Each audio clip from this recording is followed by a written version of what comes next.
หรับการเก็บตัวอย่างมาตรวจวิเคราะห์และค้นหาเสื่อมตัวอย่างนั้นในวันที่1 มิถุนายน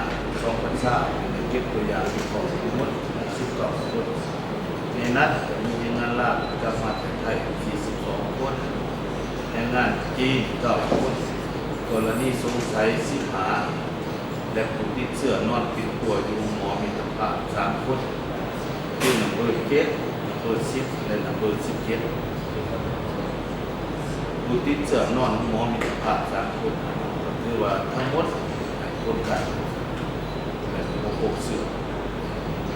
หมายความว่าในวันที่1 มิถุนายนผมติดเชื้อใหม่สังรวมการวิเคราะห์แต่เดือนมกราคมวันที่1 มิถุนายนทั้งหมดเก็บตัวอย่าง 7,242 คนตรวจพบเชื้อสะสม19 คนก็คือว่ามื้อนี้ก็เป็นมื้อที่51ที่ว่าสปปลาว